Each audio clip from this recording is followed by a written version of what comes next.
Hi hello నమస్తే. ఈరోజు independence day కదా అని మా ఫ్రెండ్కి కాల్ చేసి ఇండిపెండెన్స్ డే విషెస్ చెప్పా.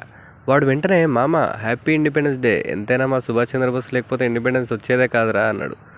అలా అంటారేంటండి, మా గాంధీ తాత వీరోచితంగా పోరాడకపోతే ఈ స్వాతంత్రం ఎక్కడదిరా అన్నాను. అంతే, ఏం చేశాడరా మీ తాత, రాజకీయం తప్ప అన్నాడు. నాకు చాలా కోపం వచ్చింది. వెంటనే మా తాత తన కర్రతో బ్రిటిష్ వారితో యుద్ధం చేసి తన అహింసా పరమో ధర్మ అనే విధానంతో ఒక్కసారి కొడితే ఇంకో 10 సార్లు దెబ్బలు తిని బ్రిటిష్ వారు అలసిపోయి పారిపోయేటట్టు చేశాడరా అన్నాను. అంతే, వాడా నిజాన్ని సహించలేక మా సుభాష్ చంద్రబోస్ ఆజాద్ హింద్ ఫౌజ్ అని దేశం కోసం ఒక ప్రైవేట్ ఆర్మీని తయారు చేసి వీరోచితంగా పోరాడి ఎన్నో దెబ్బలు తిని ఎంతోమందిని చావగొట్టి బ్రిటిష్ వాళ్ళకి యుద్ధం అంటేనే భయం పుట్టేలా చేసి పారిపోయేలా చేశాడరా అన్నాడు. మీ గుడ్డి దేశభక్తులకు ఏం తెలుసురా గాంధీజీ విలువ, అతను ఒక కర్రతో పోరాడిన యోధుడు, అహింసతో వణికించిన హీరో అని చెప్పి ఫోన్ కట్ చేశాను.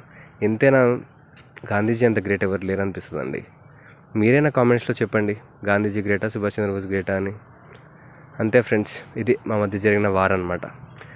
సో వీళ్ళే కాకుండా స్వాతంత్రం కోసం పోరాడిన ఎంతోమంది యోధులు, ఎంతోమంది ప్రాణాలు అర్పించిన వీరులకు వందనాలు చెప్తూ వాళ్ళందరినీ స్వతంత్ర దినోత్సవం సందర్భంగా గుర్తు చేసుకుంటూ థ్యాంక్ యూ. వందే మాతరం.